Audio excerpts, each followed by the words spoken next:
When I landed my dream job, my husband's family was furious. His mother hissed, "A good wife stays home. Quit before you embarrass us." My husband agreed, "It's what's best for the family." That night, I made a decision. The next morning, I was gone, and so was something they desperately wanted back. I was still standing in the kitchen when my mother-in-law hissed at me like I had personally insulted her. "A good wife stays home. Quit before you embarrass us." I barely had time to process that before my husband, Ryan, nodded like this was a settled fact. His arms were crossed, his tone final. "It's what's best for the family." The family. Not me. I felt something snap. That night, while they all slept peacefully, convinced I would do what they expected, what I always did, I made a decision. By the next morning, I was gone. And I didn't leave empty-handed. Let me back up. My name is Laura, and I was married to Ryan for 6 years.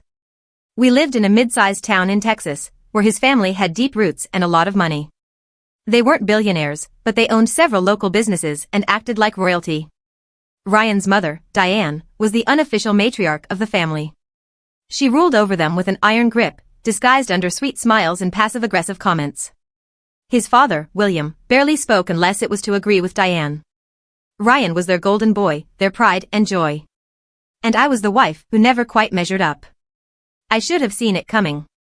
From the beginning, they made it clear they had expectations. A wife stays home.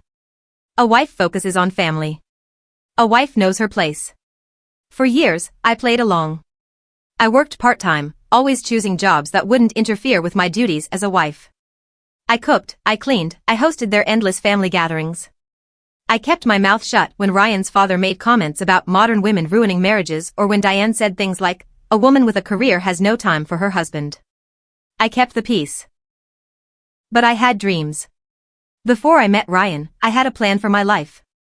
I had worked hard to get my degree in business and technology, and I never wanted to be a stay-at-home wife. Not that there's anything wrong with it, it just wasn't me. Then, out of nowhere, my dream job landed in my lap. A tech company in Austin reached out with an offer, a high-paying management position. It was everything I had been working toward. For the first time in years, I felt alive. I thought Ryan would be happy for me. Instead, he acted like I told him I was running away to join the circus. "You don't need to work," he said, shaking his head. "My salary is more than enough."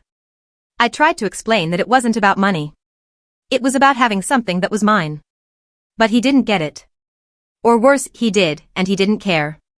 Later that evening, his entire family came over, and suddenly, it wasn't just Ryan against me. It was all of them.